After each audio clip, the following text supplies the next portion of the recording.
पर है संग तुम्हारे अन्नदाता।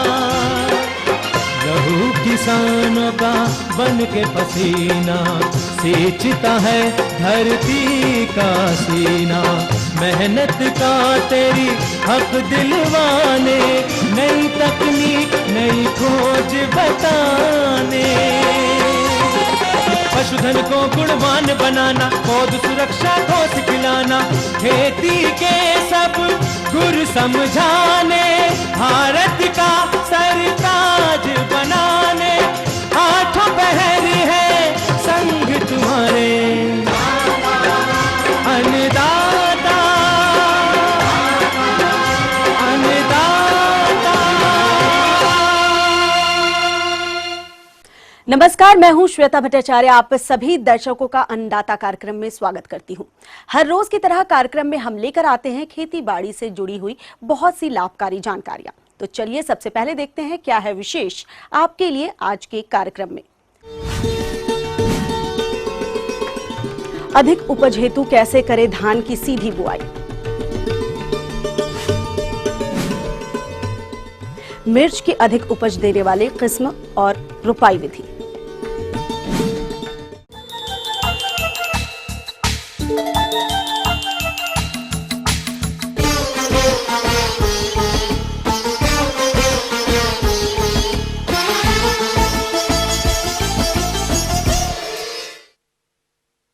धान की खेती हमारे प्रदेश बिहार और झारखंड में व्यापक स्तर पर की जाती है और मॉनसून भी अपने प्रदेश में आ चुका है। तो जो किसान भाई किसी कारणवश धान की नर्सरी तैयार नहीं कर पाए हैं, वो अभी इसकी धीमी बुआई का काम कर सकते हैं। तो किसान भाइयों, धान की सीधी बुआई करते वक्त कौन कौन से प्रमुख बिंदुओं पर आपको ध्यान देना होगा, इसकी जानकारी दे रहे हैं RAU पूसा समस्तीपुर के कृषि वैज्ञानिक डॉक्टर SK चौधरी। आप धान की रोपनी करना चाहते हैं तो वो तो समय अब लगभग निकल चुका है, लेकिन सीधी बुआई का समय अभी भी 5 से 10 दिन है। अगर आप मानसून अच्छी है, बारिश अच्छी हो रही है तो सीधी बुआई आप 5 से 10 दिन में अपना सकते हैं। हाँ, ये चीज़ है कि उसमें प्रभेदों का चयन भी बहुत ज़रूरी है। आपको ध्यान सिर्फ यही देना है कि उन सब प्रभेदों की अवधि जो है वो कम होनी चाहिए। अमूमन 115 या उससे नीचे की अवधि की प्रभेद इसमें लगाते हैं वो है प्रभात, जो हमारी बहुत ही कम दिन की अवधि की जो प्रभेद है। और इसके अलावा आप अभी एक सहभागी धान आई है वो लगा सकते हैं। राजेंद्र भगवती एक सुगंधित धान है वो लगा सकते हैं। और अभी नए में सुगंधित धान में ही पूसा 1509 जो रिलीज हुई है वो भी 90 दिन की अवधि की है। रिचारिया है, धनलक्ष्मी है। सबसे बड़ी चीज़ जो ध्यान देने वाली चीज़ है कि अब आप खेत को तैयार करके पानी लगा के खेत में सीधे बिचड़े को एक दिन फुला के और अंकुरित करके और छिड़क दें। गोबर की खाद, सड़ी खाद पहले डाल सकते हैं। इसके अलावा जो हमारी अनुशंसा है 60-40-40 की 60 नाइट्रोजन डालें, 40 फॉस्फोरस डालें और 40 पोटास डालें। तो शुरू में जैसे आप खेत जिस समय तैयार कर रहे हो उस समय आधी मात्रा का पोटास का और पूरी की पूरी फॉस्फोरस और 1/3 नाइट्रोजन की मात्रा इसमें मिला दें।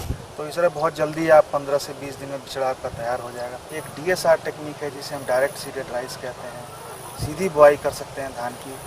तो इससे 2 फायदे हैं। एक तो कि आपको बिचड़ा तैयार करके खेत कदवा करके नहीं रोपनी करनी होगी, सीधे सीधे आप खेत में बुआई कर सकते हैं खेत तैयार करके।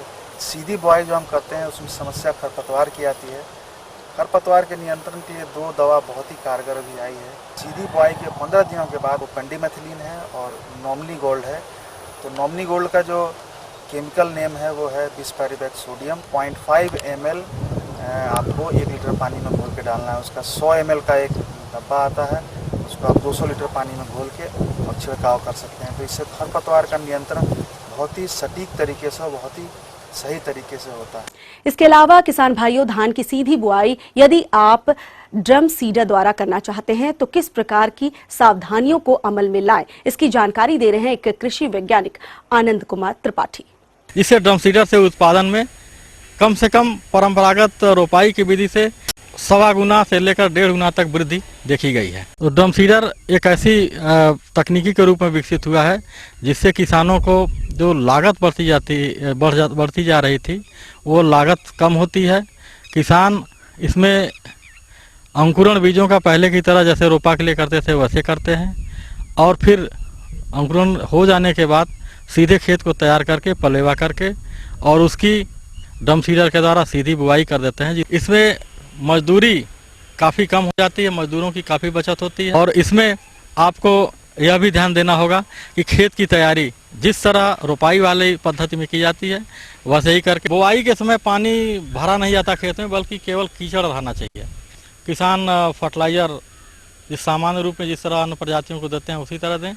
इसमें बीज 1 हेक्टेयर में लगभग 25 से 30 किलो बीज लगता है। किसान भाई बीजों के भिगोने से पहले उनका बीज शोधन थीरम या कार्बनडाजिम से कर लें। किसान धान के बीजों को 12 घंटे भिगो लेते हैं।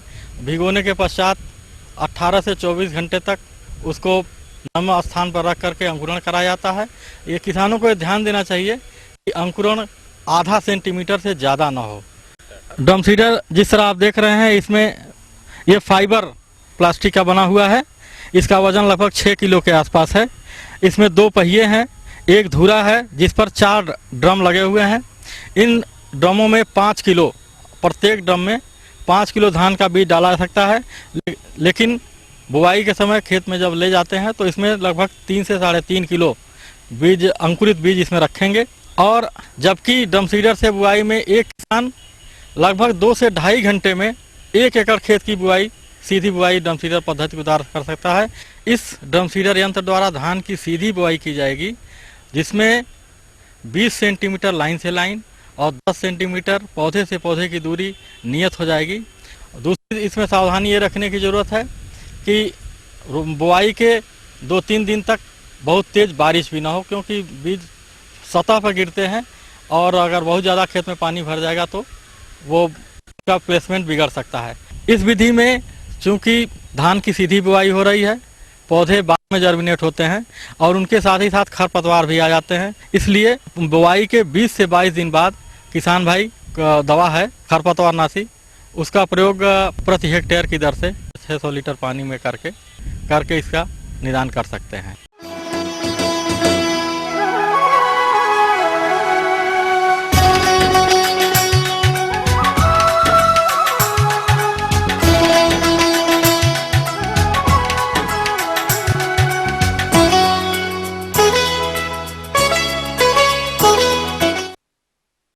प्रदेश में मिर्च की खेती बहुत से किसान भाई करते हैं और उन्होंने वर्तमान में इसकी नर्सरी भी डाल रखी होगी।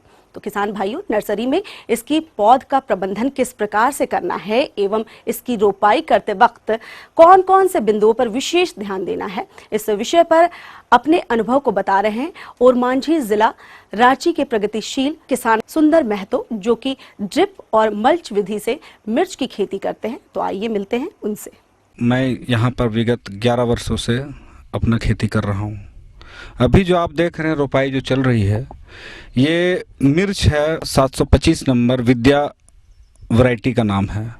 ये वैरायटी जो है ये आपको हम लोगों ने इसका सीडलिंग्स लगभग 3-4 तारीख को हम लोगों ने गिरवाया था। 25 पैकेट, एक पैकेट का 10 ग्राम यानी 250 ग्राम इसका हम लोगों ने सीडलिंग किया है और इसको लगभग 3.25 एकड़ में हम लोगों को रोपाई करनी है। अब नर्सरी के विषय में आपको थोड़ा सा जानकारी देना चाहता हूँ।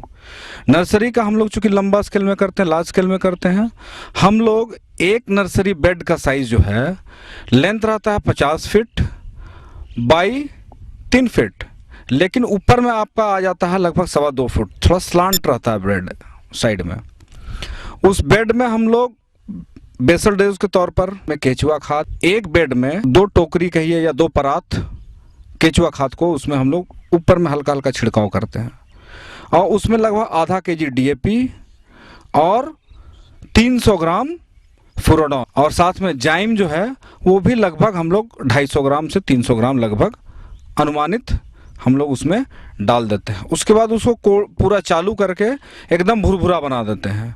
भुरभुरा बनाने के बाद उसको एकदम पतला सा, एकदम बढ़िया सा ये से बांस का पट्टी से उसको लेवलिंग बढ़िया से करते हैं। लेवलिंग करने के बाद उसमें लाइनिंग पतला पतला खींच करके एक एक दाना को धीरे धीरे करके गिराया जाता है। उन सभी दाना को गिराने के बाद एक बेड में हम लोग लगभग 8 पैकेट एक बेड में, यानी कि 50 फीट बाई 2.25 फीट साइज का बेड में हम लोग लगभग 8 से 9 पैकेट हम लोग उसमें सीड्स गिराते हैं। यानी कि एक बेड में हम लोग को लगभग 10,000 पौधा हम लोग का तैयार होता है। 10,000 पौधा का मतलब जो हमारा ड्रिप सिस्टम में है, 1 सेंटीमीटर का छेद में है, हम लोग को 1 एकड़ में 10,000 हम लोग का प्लांट लगता है। तो 10,000 प्लांट के हिसाब से हम लोग को प्रति एकड़ 10,000 प्लांट हम लोग का एक बेड में ही तैयार हो जाता है। ये हो गया हम लोग का नर्सरी का पार्ट। उसमें जैसे हम लोग का जर्मिनेशन होता है तो उसमें फर्स्ट में हम लोग जैसे जर्मिनेशन होता है, पुआल हटाते ही हम लोग ये जो दवा का जो ट्रीटमेंट है उसको ट्रीटमेंट कर देते हैं, ताकि अगर बारिश आ रही है तो कोई फंगस ना लगे, कोई वायरस ना लगे। छोटा छोटा में वायरस, फंगल, बैक्टीरियल सब तरह का अटैक होने का संभावना रहता है। तो जर्मिनेशन होते ही पत्ता जैसे हम लोग उसमें से हटा देंगे, उसके बाद ही हम लोग इसको दवा को उसमें डाल देते हैं। ये हो गया हम लोग का नर्सरी का पार्ट। अब जैसे हम लोग रोपाई करने से पहले, रोपाई से पहले हम लोग क्या करते हैं कि उसमें पुनः फिर से इसका हम लोग ड्रेंचिंग कर देते हैं बढ़िया से, ताकि उसका पौधा भी पूरा भीग जाए और वो पानी जो है गर करके हमारा जड़ में भी चल जाए। तो ताकि जब रोपाई होगा हमारा तो उसमें किसी प्रकार का कोई भी बीमारी का अटैक हमको नहीं सताएगा और हमारा मोर्टेलिटी भी बहुत कम होगा। और जो अगर कुछ मोर्टेलिटी भी आ गई 5%, 7%, 3% जो भी मोर्टेलिटी आया, तो उसको पुनः फिर हम लोग लगभग 7-8 दिन के बाद पता चल जाता है कि ये मर गया या क्या हुआ, तो उसमें फिर पुनः हम लोग दोबारा से हम लोग उसमें रीप्लांटेशन कर देते हैं। तो हम लोग का पूरा ये पौधा ये होता है। अब हम लोग आते हैं इसका बेसल डोज पर। चूंकि ये हमारा ऑलरेडी पहले से ही हमारा इसमें खरबूजा लगा हुआ था, तरबूजा लगा हुआ था। ये तरबूजा जो पहले से हमारा लगा हुआ था उसी पर हम लोग लगा रहे हैं। तो उसी समय हम लोगों ने 1 एकड़ में 4 ट्रक गोबर, पड़ी हुई गोबर का खाद हम लोग दे दिए। गोबर गिराए, गोबर में हम लोग ट्राइकोडर्मा का ड्रेंचिंग कर दिए, उससे वो सड़ने में मदद करता है। और वो जो ट्राइकोडर्मा है वो बैक्टीरिया होता है, वो हमको बहुत सारा फंगल और बैक्टीरियल डिजीज से फाइट करने में, रूट जोन में बहुत मदद करता है। इसलिए उसको छिड़काव करना गोबर खाद में अति आवश्यक होता है। उसके बाद उसमें हम लोग फिर DAP, पोटास, जाइम, काल्बोर एक दवा आती है जिसमें कैल्शियम और बोरोन होता है, उसको मिला करके उन सभी चीज़ों को हम लोग बेसल डोज के रूप में दे दिए। उसके बाद जब मिर्च का हम दोबारा इसमें प्लांटेशन कर रहे हैं तो नया छेदा जितना किए हैं वो छेदा पहले से अलग है। वो आपका 2 होल छोड़ करके 1 होल में पहले लगा हुआ था। अब उसका बगल में हम लोग नया छेदा करके उसमें केचुआ खाद 10 करीब 15 लगभग 15 बोरा प्रति एकड़, आपको ब्राउन गोल्ड लगभग 2 बैग प्रति एकड़ जो BTM है उसमें। उसके बाद जाइम है, काल्बोर है और नीम जी है और ह्यूमिक गोल्ड है। इतना सारा चीज़ का मिश्रण और साथ में DAP 1 एकड़ में 50 बैग और 25 kg पोटास साथ में मिला करके सभी को बेसल डोज के रूप में हम लोगों ने दे दिया है। अब इसमें ये बेसल डोज जैसी हो गया, उसके बाद जैसे ही हमारा प्लांट जब 15 दिन का स्टेज का हो जाएगा, 15 दिन से 20 दिन का स्टेज होएगा, तो उसमें कुछ घास वगैरह भी, जहाँ पर रोपाई हो रहा है होल में, वहाँ पर कुछ दिन के बाद घास वगैरह भी उगाएंगे, कुछ आ जाएंगे। तो उस सभी को घास को हम लोग निकवर करा के पुनः फिर उसमें DAP और पोटास दे देंगे और उसके बाद फिर उसको हम लोग मिट्टी हल्का हल्का दे देंगे ताकि उसका जड़ के पास सपोर्ट हो जाएगा। ये थी कुछ उपयोगी जानकारियां। अब लेते हैं एक छोटा सा ब्रेक, जल्द लौटेंगे और कार्यक्रम में आगे हैं महत्वपूर्ण जानकारियां। बने रहिए हमारे साथ। कैसे करें अधिक उपज देने वाले फल वृक्षों के पौधे तैयार। अरे चाचा, गंगा को लेकर कहाँ जा रहे हो? 1 महीने से बहुत कम दूध दे रही है, इसे दिखाने के लिए शहर ले जा रहा हूँ। इसे एरोसोल कंपनी की कैल्शियम से भरपूर इलेक्ट्रोमिक्स AD3 पिलाओ, दूध की बाल्टियाँ भरते भरते थक जाओगे। इलेक्ट्रोमिक्स ने किया कमाल, पशु स्वस्थ, पालक मालामाल। राजनीति कोई भी हो, घटना कैसी भी हो, खुलासा सिर्फ सेंट्रल हॉल में। आप सबको नरेंद्र मोदी के नमस्कार। खबरों पर जानकारों से बेबाक बात, गपशप, सियासी सवाल, राजकाज और सुर्खियां, एक ही प्रोग्राम से देश, समाज और राजनीति की पूरी तस्वीर देखिए सेंट्रल हॉल ETV के सभी हिंदी चैनल्स पर।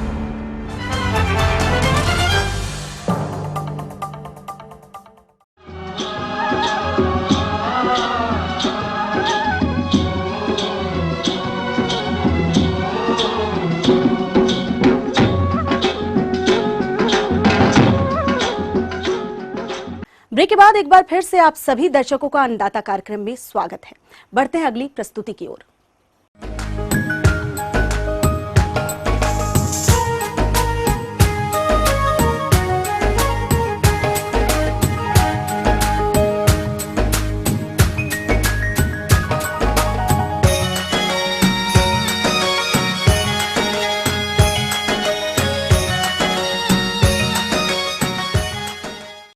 नए फल बागों की स्थापना के लिए अच्छे और गुणवत्ता युक्त पौधों की कमी हमेशा ही बनी रहती है। ऐसे में किसान भाई अपने स्तर पर पुराने पौधे और बीजों से अच्छी उपज देने वाले नए फल पौधे तैयार कर सकते हैं और इसके लिए जरूरी है पौध प्रबंधन की नई तकनीकों की जानकारी होना, जिसे हम आप तक पहुंचा रहे हैं कार्यक्रम के इस खास प्रस्तुति के माध्यम से।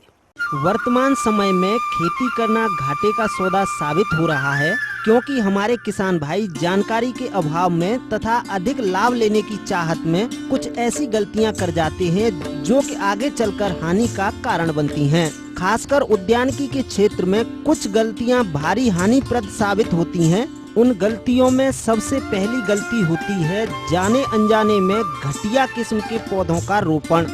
यह भूल बहुत ही महंगी साबित होती है, क्योंकि हमारे जो कृषक फल उद्यान लगाना चाहते हैं वो अपनी इच्छित नस्ल के पौधे विभिन्न पौध संस्थानों से ऊंचे दामों पर खरीदते हैं और इन पौधों की गुणवत्ता का संस्था द्वारा दिए गए विवरण तथा वादे व विश्वास के अतिरिक्त हमारे पास खरीदे गए पौधे की विश्वसनीयता जांच का कोई दूसरा विकल्प नहीं होता है। और रोपण के बाद पौधे के फलन के समय जब असलियत सामने आती है तो बहुत देर हो चुकी होती है। अतः इस असुविधा से बचने एवं व्यावसायिक तौर पर पौध उत्पादन करने के विभिन्न तरीकों के बारे में जानकारी होना बहुत ही आवश्यक होता है। वर्तमान समय में पादप प्रवर्धन की सबसे प्रचलित विधि है ग्राफ्टिंग। ये ग्राफ्टिंग कई तरीके से की जाती है। उसमें पहली है स्टोन ग्राफ्टिंग। यह विधि आम के पौधे बनाने के लिए उपयोगी है। इस विधि से पौधे तैयार करने के लिए गुठलियों को भली भांति साफ करके बोनी से पूर्व थायरम या कार्बेंडाजिम दवा की 3 ग्राम मात्रा प्रति किलो बीज के हिसाब से उपचारित करके ही बुवाई करना चाहिए। गुठलियों की बुवाई करने के लिए सबसे पहले मिट्टी एवं अच्छी सड़ी हुई गोबर की खाद या वर्मी कंपोस्ट को अच्छी तरीके से मिला लिया जाता है। पॉलीथीन या क्यारियों में बीज के आकार व प्रकृति के अनुसार 5 से 10 सेंटीमीटर की गहराई पर बुवाई कर दी जाती है। उसके बाद झारे द्वारा नियमित सिंचाई कर करीब 1 बरस की आयु के बीजू पौधे तैयार कर लिए जाते हैं तथा इन पौधों पर जून से सितंबर माह तक ग्राफ्टिंग करना चाहिए।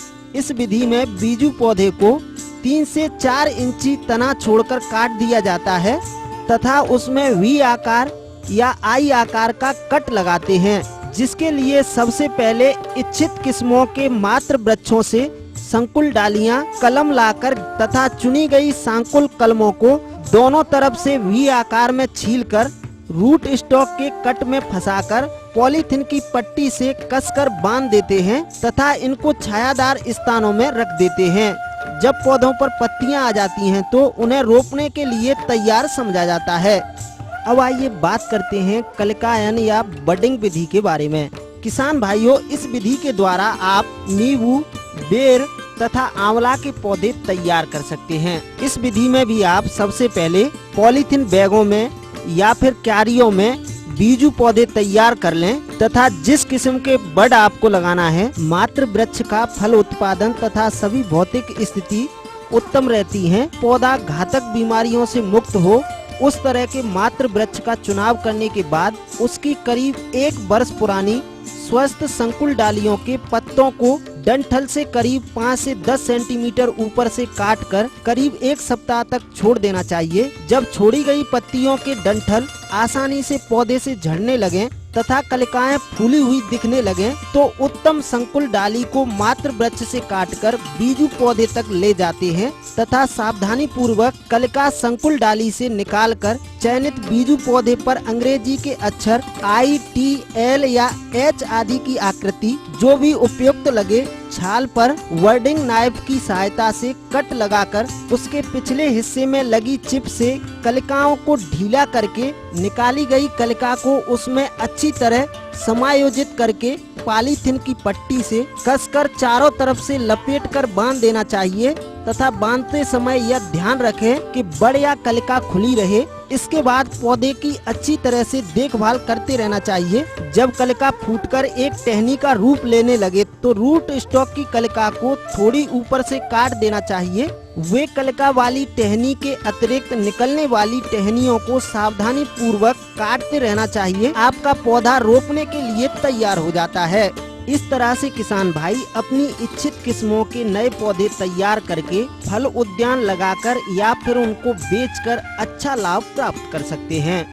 आगे और भी कुछ रोचक जानकारियां हैं, पर यहाँ पर रुकेंगे एक छोटे से कमर्शियल ब्रेक के लिए। जल्द हाजिर होते हैं। शिमला मिर्च की फसल में कीट एवं रोगों का नियंत्रण।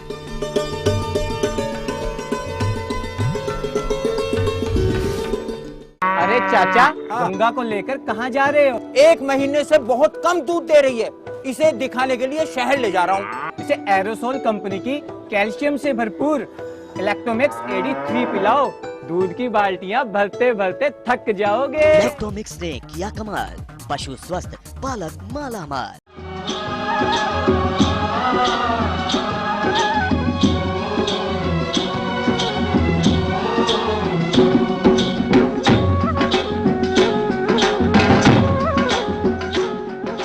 ब्रेक के बाद आप सभी दर्शकों का स्वागत है। चलिए अब रुख करते हैं अगली कड़ी की ओर।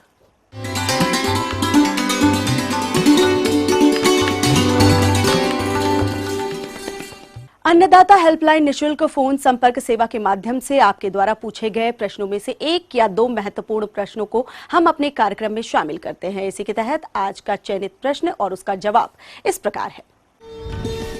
आज हमने जिस प्रश्न को शामिल किया है उसे पूछा है संठी सिवान के राजू रंजन मौर्य ने। आपने पॉली हाउस में शिमला मिर्च की फसल में पौध सुरक्षा उपाय पर जानकारी चाहिए।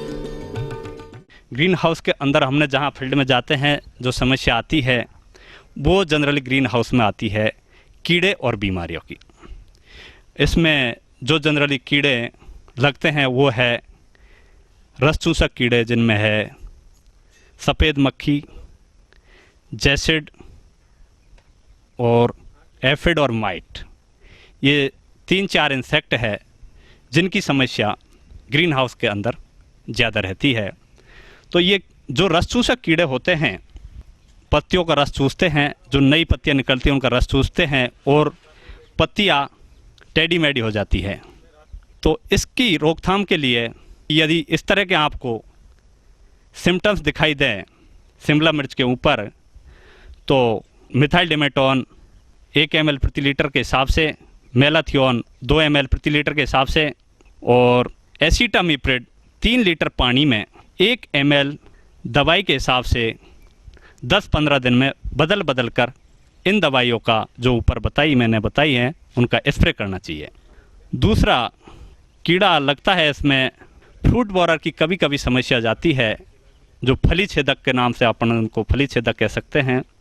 इसकी भी समस्या जब फल मैच्योर होने की अवस्था में आता है तब देखने को मिल जाता है। तो इस कीड़े का निदान के लिए मेलाथियोन नामक दवाई का 1 ml प्रति लीटर पानी के हिसाब से 10-15 दिन में स्प्रे करते रहना चाहिए। यदि अपन माइट की बात करते हैं तो माइट की समस्या भी ग्रीन हाउस के अंदर काफ़ी देखने को मिलती है। इसके भी सिम्टम्स, जो पत्तियां होती है उनका कलर है जो डिस्कलरेशन हो जाता है, पत्तियां मुड़ने लग जाती है। तो इसके निदान के लिए मैं किसान भाइयों को सलाह देना चाहूँगा कि प्रोपरजाइट नामक दवा का 1 ml प्रति लीटर पानी में घोल बनाकर 10-15 दिन के इंटरवल से स्प्रे करना चाहिए। अब अपन रोगों के बारे में बात करें तो उसमें है एंथ्रेक्नोज और मोजैक, जो जनरली ग्रीन हाउस में देखने को मिलती है। एंथ्रेक्नोज में क्या होता है, जो शुरुआती जो इसके लक्षण है वो पत्तियाँ ब्लैक पड़ जाती है, ब्लैक या पीले कलर की पड़ जाती है और ऊपर से नीचे की तरफ पत्तियाँ सूखने लग जाती है। दूसरा, जब मैच्योर अवस्था में आती है, फल बड़ा होता है, उस टाइम पे फल के ऊपर ब्लैक और पीले कलर के धब्बे आपको दिखाई देंगे। यदि इस तरह के लक्षण आपको फलों पर दिखाई देता है तो डाइथेनेम 45 0.2%, बावस्टीन 0.1% अथवा कॉपर ऑक्सीक्लोराइड 0.25% के घोल को बदल बदल कर 10-15 दिन के अंतराल पर स्प्रे करना चाहिए।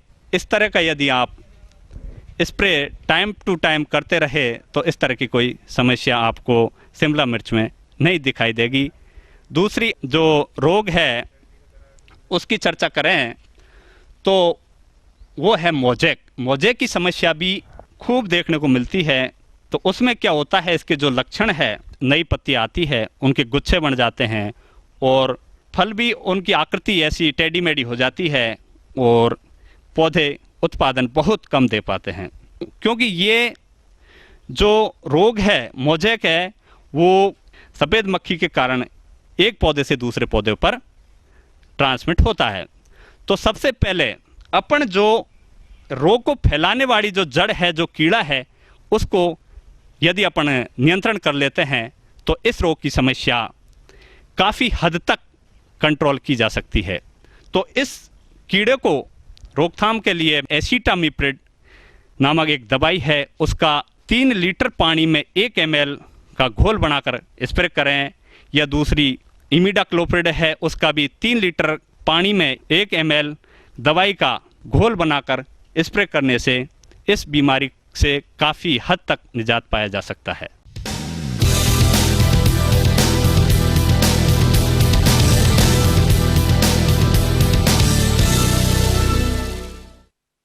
राज्य के विभिन्न मंडियों में कृषि उत्पादों के चढ़ते उतरते बाजार भाव की संक्षिप्त जानकारी इस प्रकार है।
अब आइए देखते हैं कल दिखाए जाने वाले कार्यक्रम की मुख्य झलकियां।